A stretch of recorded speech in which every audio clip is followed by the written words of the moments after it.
જય શ્રી કૃષ્ણ મિત્રો, આપ જોઈ રહ્યા છો આપની ચેનલ યુટ્યુબમાં આપ સૌનું સ્વાગત છે। ઓખારણ સાંભળવાથી આખો વર્ષ તાવ, એકાંતરિયો કે કોઈ પણ પ્રકારનો તાવ નથી આવતો। ભૂત પ્રેત પેશાચાથા વગેરેમાંથી પણ મુક્તિ મળે છે, મહારોગ થતો નથી। આપને આજ વિડીયો પસંદ આવે તો લાઈક કરજો, શેર કરી દેજો અને તમે આ ચેનલ જોઈ રહ્યા છો તો સબસ્ક્રાઈબ પણ કરી દેજો, જેથી બધા નવા વિડીયો આપ સુધી તુરંત પહોંચી શકે। ધન્યવાદ મિત્રો। આ વિડીયોમાં આપણે ઓખારણ ભાગ 10ની સુંદર કથા વાર્તા સાંભળીશું। બોલો શ્રી ગણેશાય નમઃ। વેશપાયનજી બોલ્યા, હે જન્મજે, ત્યાર પછી 3 અગ્નિઓ સમાન તે 3 વીરો ઘણી ત્વરિત ગતિથી પક્ષીરાજ વિંતાપુત્ર ગરુડ પર આરૂઢ થઈ શત્રુઓ સામે યુદ્ધમાં રણભૂરીમાં રોકાયા રહ્યા। ગરુડ પર આરૂઢ થયેલા એ વીરોએ સિંહનાદ કરીને બાણાસુરની તમામ સેનાઓએ પોતાની બાણ વર્ષાથી ઢાંકી દીધી અને અતિ બળપૂર્વક તેને ચીડિત કરવાનો પ્રયત્ન કર્યો। ચક્ર અને હળના પ્રહારોથી તથા બાણ વર્ષાથી પીડિત દૈત્યની તે દુર્જય વિશાળ સેના અત્યંત ક્રોધિત થઈ ગઈ। તેમ ઘસીને ગંજીમાં પડેલો અગ્નિ અતિ વૃદ્ધિ પામે અને સૂકા લાકડામાં પહોંચીને આગળ વધે, તે જ પ્રમાણે શ્રી કૃષ્ણના બાણોરૂપી અગ્નિ ત્યાં પ્રગટ થઈને અતિશય વૃદ્ધિને પામ્યો હતો। આ અગ્નિને ત્યાં ચરમોચરે પ્રલયના અગ્નિમાફક ભભળતો હતો। તે હજારો દાનોને બાળતો રહીને અતિશય પ્રકાશી રહ્યો હતો। આમ મહાસેના સળગી રહી હતી। વિવિધ પ્રકારના હથિયારોથી સેના પીડાતી હતી। ત્યારે બાણાસુર આવ્યો હતો। તેણે નાસભાગ કરતા લક્ષણને રોક્યું અને બોલ્યો, તમે તો અસુરોના વંશમાં પેદા થયા છો, છતાં આવા ભયથી વ્યાકુળ શાને થાઓ છો? તમે આ મહાયુદ્ધમાંથી નાસી શા માટે રહ્યા છો? તમે વળી આકાશગામી છો તો પણ બખ્તરો, તલવારો, ગદાઓ, ભાલાઓ, ખડગો, ઠાલો, ફરસીઓ મૂકીને નાસી શા માટે રહ્યા છો? તમે પોતાની જાતિ, પ્રકૃતિ તથા શંકરના સંબંધને માન આપો છો તો પછી નાસી કેમ છૂટો છો? હું તમારી પડખે ઊભો છું। સર્વ દૈત્યો બાણાસુરના વચનો સાંભળતા હતા, તે પણ કશાય વિચારતા કરતા નહોતા।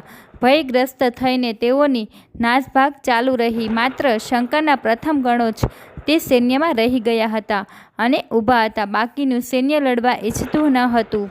ત્યારે બાણાસુરનો મંત્રી કુંભાડ પોતાના સૈન્યમાં ભંગાણ પડેલું જોઈને બોલ્યો, આ બાણાસુર શંકર અને કાર્તિક સ્વામી અહીં યુદ્ધ કરવા ઊભો છે, છતાંય સ્વબળનો ત્યાગ કરી મોહિત થઈને શા માટે નાસો છો? આ સૌ શ્રેષ્ઠ દૈત્યો છે, તેઓ પણ પ્રાણનો ત્યાગ કરીને બેભાન થઈને નાસી જાય છે। કુંભારના આવા વાક્યો સૌ સાંભળતા હતા, છતાં ભયથી વ્યાકુળ થયેલા હોય ત્રાસીને 10 દિશાઓમાં નાસવા માંડ્યા। પછી મહાતેજસ્વી શ્રી કૃષ્ણએ સૈન્યને નસાડી મૂકેલું જોઈને શંકરના નેત્રો લાલધૂમ થયા।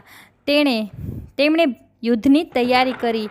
બાણાસુરના ક્ષણ કરવા માટે શંકર ભગવાન તથા કાર્તિક સ્વામી અતિશય તેજસ્વી રથ પર બિરાજ્યા અને યુદ્ધ માટે નીકળ્યા। મહેશ્વર, નંદીશ્વર પોઠિયાથી જોડે રથ પર બેસીને બંને હોઠ ક્રોધથી બીડીને જ્યાં કૃષ્ણ હતા ત્યાં દોડી ગયા। પછી ભયંકર વિવિધ રૂપોવાળા હજારો પ્રથમ ગણો ગર્જના કરવા લાગ્યા। શંકરના રથથી પણ ગર્જના થતી હતી। પ્રથમ ગણનો શંકર ભગવાનની આસપાસ વીંટળાઈ ગયા।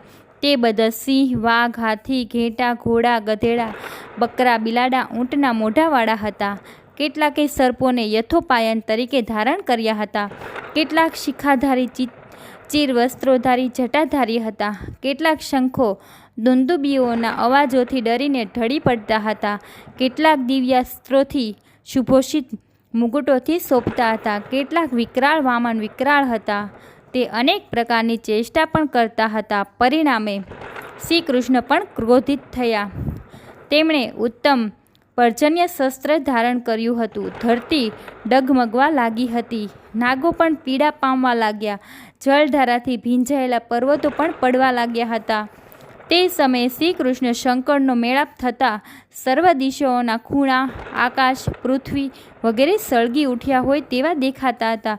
ચોપાસ ભૂમિની સપાટી પર વીજ કડાકા થવા લાગ્યા। શિયાળો અમંગલ અવાજો કરવા લાગ્યા।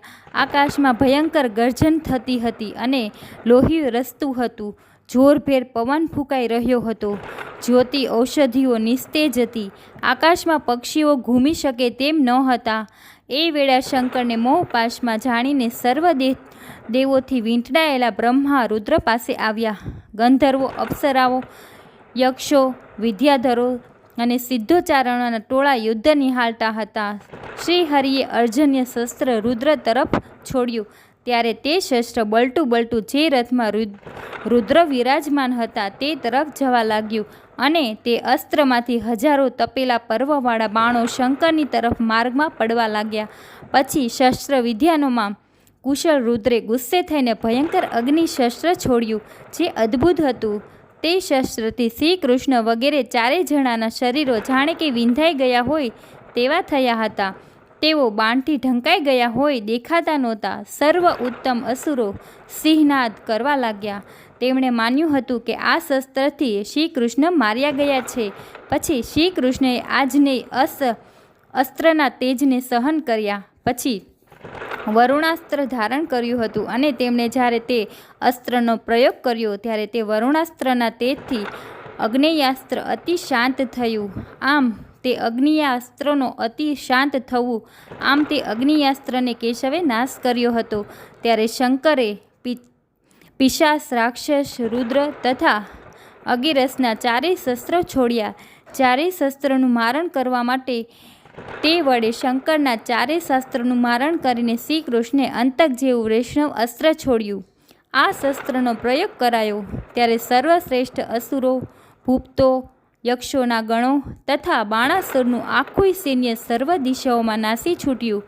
એમ પ્રથમ ગણોનું સૈન્ય પણ લગભગ વિખરાઈ ગયું ચૂક્યું હતું. ત્યારે મહાન અસુર બાણાસુર યુદ્ધને માટે તત્પર અને ઉતાવળો થઈને બહાર નીકળ્યો અને તે સમયે ઇન્દ્ર જેમ ઉત્તમ દેવોથી વીંટળાયેલો હોય તેમ બાણાસુર ભયંકર આયુધોવાળા મહાબળવાન અને મોટા રથોવાળા વીર દૈત્યોથી ઘેરાયેલો હતો. તે સમયે વિપ્રોએ જપ, હોમ અને ઔષધિઓની સાથે મહાત્મા બાણાસુરના સંબંધે સ્વસ્તિક વાચન કર્યું. ત્યારે બાણાસુરે બ્રાહ્મણોને ગાય, ફળો, પુષ્પો અને સોના મહોરોના દાન દેવા માંડ્યા હતા જેથી તે વધારે દીપતો હતો. બાણાસુરનો રથ અસંખ્ય સૂર્ય સમાન તેજસ્વી અને ઘૂઘરીવાળો સુવર્ણયુક્ત રત્નોને લીધે વિવિધ રંગી અને ચંદ્રોથી જકડાયેલો હોય મહાઅગ્નિ સમાન દીપતો હતો. દૈત્યએ ગ્રહણ કરેલા અને મોટી ધ્વજાવાળા એ રથ પર બાણાસુર બેઠો હતો. ત્યારે હાથમાં ધનુષ્ય હતું. શ્રી કૃષ્ણ સામે જતી વખતે તેણે ભયંકર રૂપ ધારણ કર્યું હતું. યાદવો સામે જાણે દૈત્યોનો મહાસાગર હતો. આમ તે બાણાસુરની આગળ જતા સૈન્યો અતિ ત્રાસદાયક અને ભયંકર દેખાતા હતા. તે સૈન્યો મોટા રથોથી યુક્ત હતા. આમ અત્યંત અદ્ભુત દેખાવનો બાણાસુર સમુદ્રની જળરૂપી પોતાના નિવાસ સ્થાનમાંથી યુદ્ધ નિહાળવાની ઈચ્છાથી બહાર આવ્યો હતો. ઓખાહરણ 10મો ખંડ સમાપ્ત. આપને આ વિડીયો પસંદ આવ્યો હોય તો લાઈક કરજો, શેર કરી દેજો અને હજુ સુધી ચેનલ સબસ્ક્રાઈબ નથી કરી તો પ્લીઝ જલ્દીથી કરી દો. મળીશું આવા જ નવા વિડીયો સાથે.